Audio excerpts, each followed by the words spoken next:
आज ऋषिकेश को दुनिया की योग राजधानी के नाम से जाना जाता है। वैसे तो हजारों सालों से ऋषिकेश आध्यात्म का प्रमुख केंद्र रहा है, परंतु ऋषिकेश को योग नगरी के रूप में इंटरनेशनल पहचान दिलाने में ऋषिकेश के एक आश्रम की अहम भूमिका रही है। अब आप समझ ही गए होंगे कि मैं किस आश्रम की बात कर रहा हूँ। आओ आज उस स्थान के टूर पर चलते हैं जिसे दुनिया महर्षि महेश योगी आश्रम या बीटल्स आश्रम के नाम से जानती है। ऋषिकेश में परमार्थ निकेतन और जानकी सेतु से लगभग आधा किलोमीटर की पैदल यात्रा हमें इस स्थान पर ले जाती है। इस स्थान को स्थानीय लोग 84 कुटिया के नाम से ज़्यादा जानते हैं।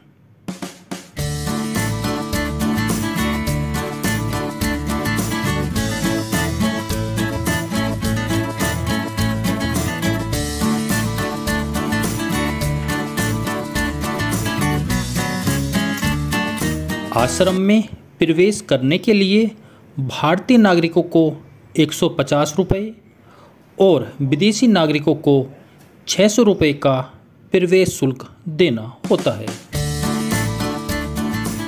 राजाजी नेशनल पार्क के अंदर आने वाला यह आश्रम थोड़ी ऊंचाई पर बना हुआ है। 18 एकड़ में फैले विश्व प्रसिद्ध इस आश्रम की कहानी शुरू होती है महान योगी महेश योगी की सन 1959 की अमेरिका यात्रा से। महेश योगी की यह पहली विदेश यात्रा थी। इस यात्रा से महेश योगी के काफ़ी विदेशी शिष्य बन चुके थे। अमेरिका यात्रा से लौटने के बाद महेश योगी जब ऋषिकेश आए तो सन 1960 में इस स्थान का भ्रमण करते हुए वह मंत्रमुग्ध हो गए। गंगा जी के पूर्वी किनारे पर स्थित इस स्थान को देखकर महेश योगी के महान मस्तिष्क में इंटरनेशनल लेवल के योग सेंटर का विचार आया। यह स्थान राजाजी नेशनल पार्क के रूप में उत्तर प्रदेश वन विभाग की संपत्ति थी, परंतु महेश योगी के अनुरोध पर उत्तर प्रदेश सरकार ने आश्रम की स्थापना हेतु यहाँ की 18 एकड़ जमीन उनको 40 साल की लीज पर दे दी। यह बात सन 1961 की है। लीज पर जमीन प्राप्त हो जाने पर महेश योगी ने अंतर्राष्ट्रीय स्तर के योग व ध्यान सेंटर का निर्माण शुरू करवाया। 1960 के दशक के अंतिम वर्षों से इस आश्रम को दुनिया भर में पहचान मिलने लगी थी। 1968 में इंग्लैंड के बीटल्स बैंड ग्रुप के यहाँ आने पर यह आश्रम बीटल्स आश्रम के नाम से भी जाना जाने लगा। साथ ही ऋषिकेश की अंतर्राष्ट्रीय पहचान बनने शुरू हो गई। आश्रम की गतिविधि 1970 के दशक में पीक पर थी, परंतु 1980 के बाद महेश योगी ने अपने कार्यकलाप यूरोप में स्थानांतरित कर दिए। उनके जाने के बाद आश्रम परित्यक्त वीरान स्थान बनकर रह गया। रख रखाव के अभाव में आश्रम की इमारतें खंडर बनने लगी। सन 2003 में आश्रम की धरती वन विभाग को लौटा दी गई। सन 2015 में आश्रम को वन विभाग द्वारा आम जनता को देखने के लिए दोबारा खोला गया है।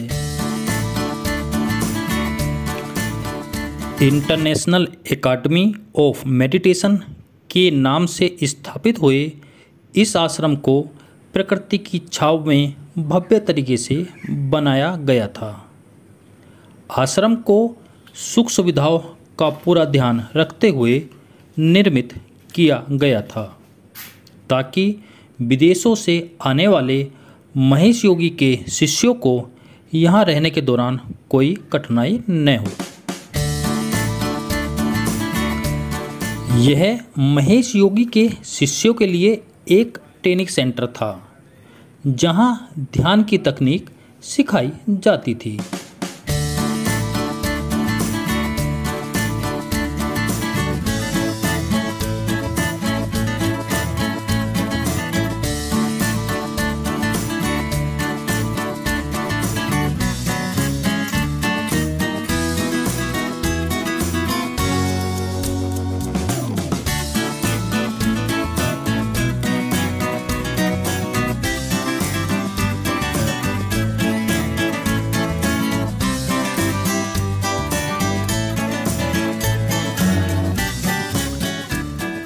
आश्रम के शुरू में ईंट और पत्थर के बंगले बनवाए गए थे।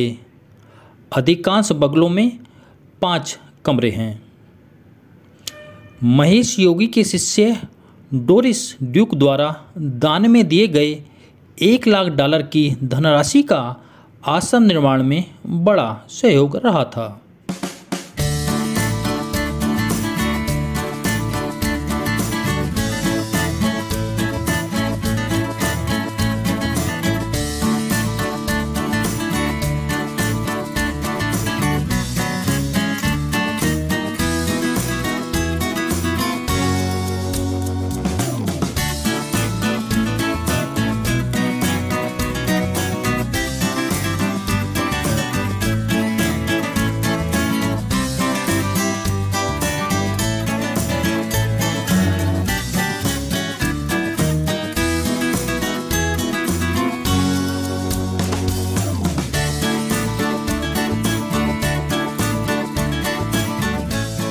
यह बिल्डिंग रसोई घर हुआ करती थी।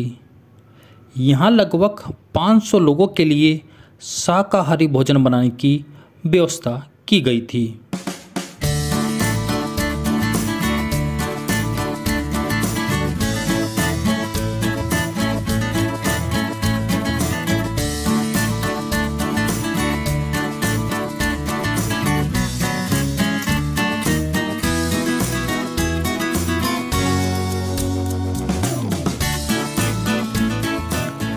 यह इमारत आश्रम की प्रिंटिंग प्रेस हुआ करती थी।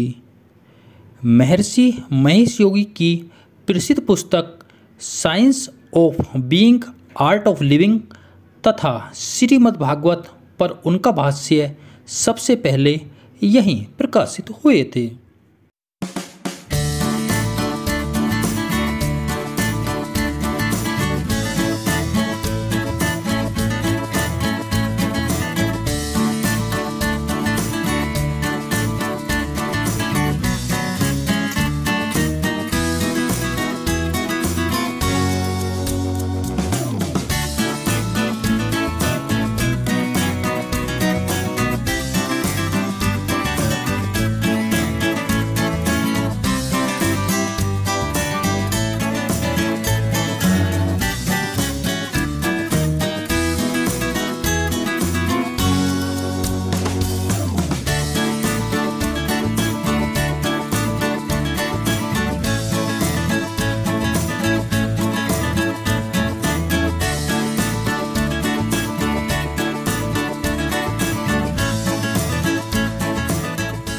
वेद भवन के नाम से जाना जाने वाला यह स्थान एक व्याख्यान कक्ष था। इस कक्ष के मुख्य मंच पर बैठकर महेश योगी साधकों को ध्यान और योग की शिक्षा देते थे।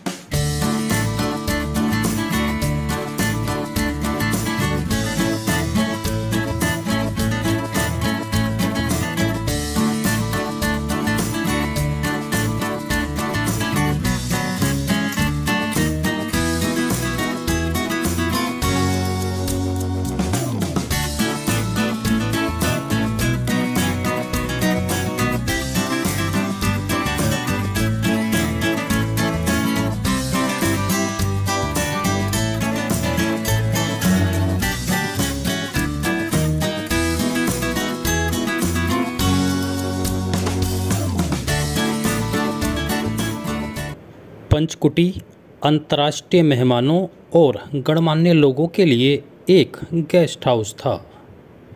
इसमें कई गेस्ट हाउस बने हुए थे।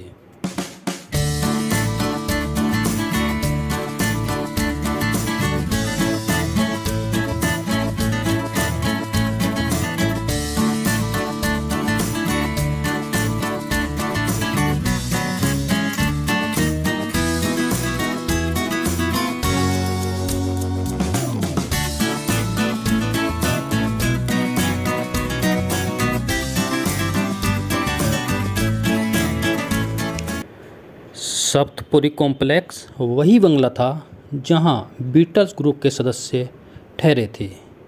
इसी कॉम्प्लेक्स में महर्षि ध्यानपीठ भी बनी हुई थी।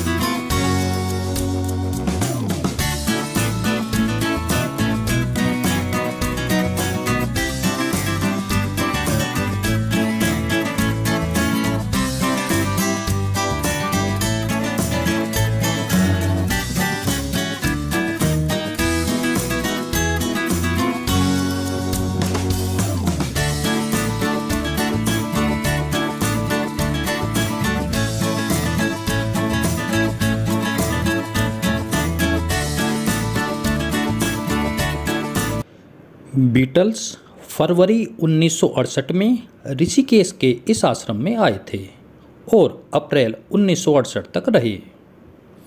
विश्व प्रसिद्ध रॉक बैंड बीटल्स को 4 नवयुवकों ने मिलकर इंग्लैंड में बनाया था।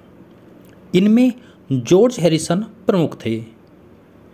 जब बीटल्स अपनी सफलता की ऊंचाई पर थे और पूरी दुनिया उनके गीत संगीत की दीवानी थी, तब बीटल्स उस सारी चकाचौंध से दूर रहकर कुछ समय शांति से गुजारना चाहते थे। इसी चाहत में बीटल्स की टीम इस आश्रम में कुछ हफ्ते के लिए ठहरी थी। यहाँ महेश योगी ने उन्हें अतीन्द्रिय ध्यान की शिक्षा दी थी। विश्व प्रसिद्ध बीटल्स बैंड की पूरी टीम ध्यान और योग में डूब चुकी थी। बीटल्स यहाँ शाकाहारी खाना खाते थे। इस आश्रम में रहने के दौरान बीटल्स ने लगभग 40 गानों की रचना की। बाद में उन्होंने ये गाने प्रसिद्ध एल्बम वाइट एल्बम और एबे रोड में शामिल किए। सभी गाने लोगों के दिलों पर छा गए थे। बीटल्स का यहाँ रहना उनके जीवन का सर्वाधिक क्रिएटिव समय माना जाता है। यह स्थान बीटल्स के प्रशंसकों के लिए एक पर्यटक स्थल और मंदिर बन गया है, जो बीटल्स की यादों को आज भी यहाँ महसूस करते हैं।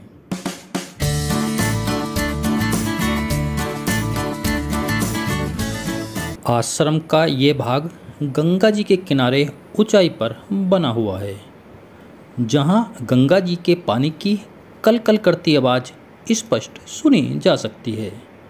रात के समय तो यह आवाज़ मधुर आध्यात्मिक संगीत के समान सुनाई देती है।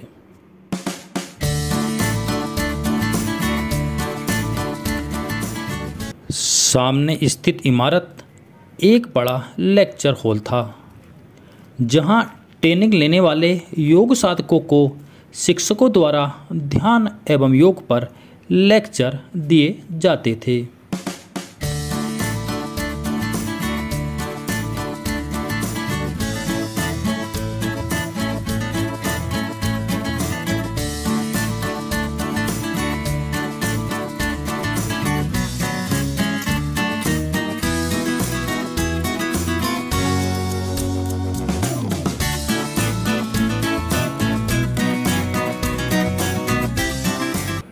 योग साधकों के लिए आदर्श माहौल में ध्यान करने हेतु मेडिटेशन कॉम्प्लेक्स का निर्माण भी कराया गया था। इसमें एक लंबे गलियारे के दोनों ओर ध्यान कक्ष बने हुए हैं। छोटी सी खिड़की से युक्त ये कक्ष साधकों हेतु ध्यान लगाकर बैठने के लिए बनाए गए थे। अत्यंत छोटे होने के कारण केवल एक साधक ही एक कक्ष में आसानी से बैठ सकता है।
सामने दिखाई दे रही इमारत का नाम आनंद भवन है।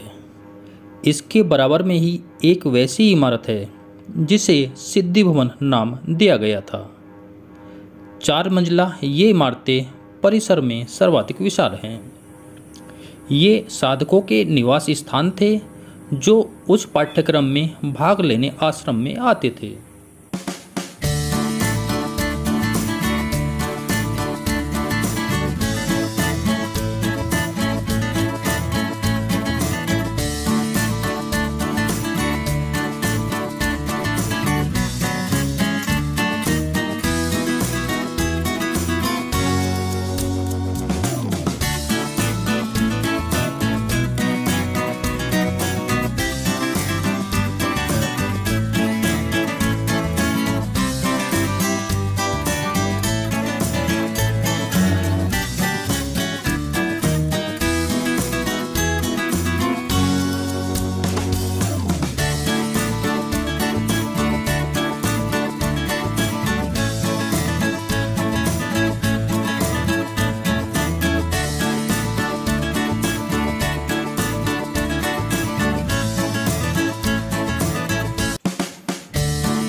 अब उस बिल्डिंग में चलते हैं जो महर्षि महेश योगी का निवास स्थान था।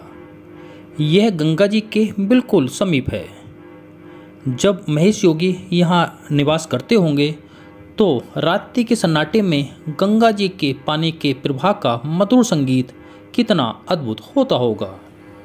संसार के महान योगी उस प्राकृतिक संगीत के साथ ध्यान में लीन रहते होंगे।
अब हम आश्रम के उस भाग में आ गए हैं जहां योग साधकों के लिए पत्थर से बनी कुटियाओं का विशाल समूह बनवाया गया था।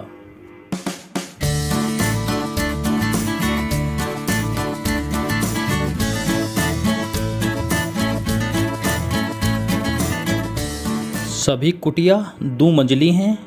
प्रत्येक कुटिया के भीतर टॉयलेट के साथ दोनों मंजिलों को जोड़ने के लिए सीढ़ियां भी हैं। अत्यंत कम स्थान में एक कुटिया में पूरे घर का सूक्ष्म स्वरूप दिया गया है।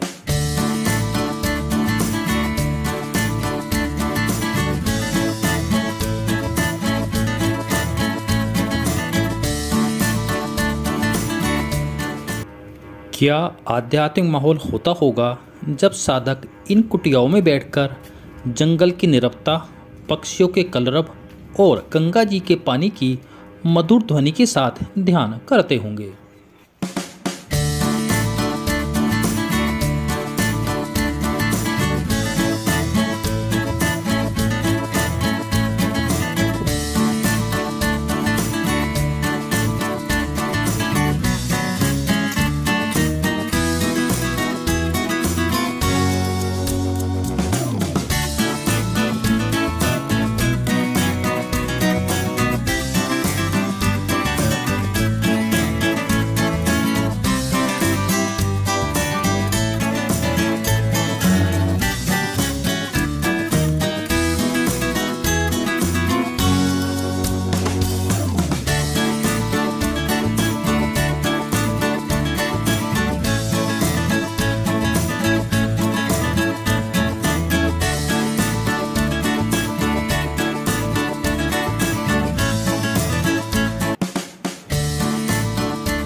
आखिर पूरे आश्रम का भ्रमण पूर्ण हो चुका था और सामने बना आश्रम निकासी द्वार मुझे आश्रम से बाहर जाने की राह दिखा रहा था। मैं बीटल्स आश्रम से बाहर निकल चुका था, परंतु मन में यह कामना घर कर चुकी थी कि किसी भी तरह इस आश्रम का दोबारा जीर्णोद्धार होकर यह पहले की भांति देसी विदेशी योग साधकों की साधना का केंद्र जरूर बने।